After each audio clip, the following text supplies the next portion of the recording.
আঞ্চলিক, আমরা আসলে আঞ্চলিক ভাষা অত ভালো করে পারি না। পুরান ঢাকার ভাষা পারেন? না, পুরান ঢাকার ওই দিকে বেশি একটা যাওয়া আসা হয় না। আপনি শুদ্ধ বাংলা ভাষা জানেন?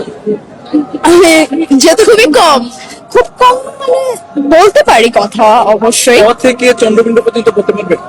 চেষ্টা করে দেখতে পারি। একটু চেষ্টা করবেন।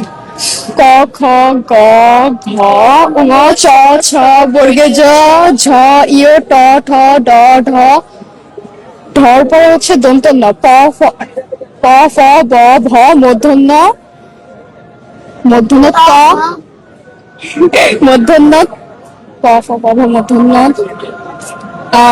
তারপরে কি মূর্ধন্য ত।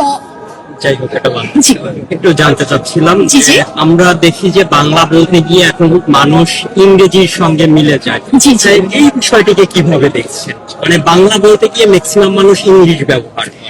জি জি এই যে আমি তো জেনজি আসলে অ্যাকচুয়ালি আমাদের সবাই এটা কথার ভিতরে চলে আসে, চারপাশে মানুষজন হ্যাঁ তারা কথাতে এটা বলতে বলতে অভ্যাস অভ্যাস হয়ে গেছে। আর এই যে হ্যাঁ, বেশি ইংরেজি ভাষার প্রভাবের কারণে ধরেন আপনার কিছু কিছু শব্দ যখন আপনার ইংরেজিতে মনে পড়ে, তখন আপনি অবশ্যই ওটার বাংলা অর্থ মনে করার জন্য যতক্ষণ টাইম লাগে, যতক্ষণ সময় লাগে, ততক্ষণ সময় তো আপনি যখন সাধারণত কথা বলেন তখন তো আপনাকে অপরজন দিবে না অতটুকু সময়। এই জন্যই বেসিক্যালি যখন শব্দটা মনে পড়ে সবাই ইংলিশে বলে ফেলে।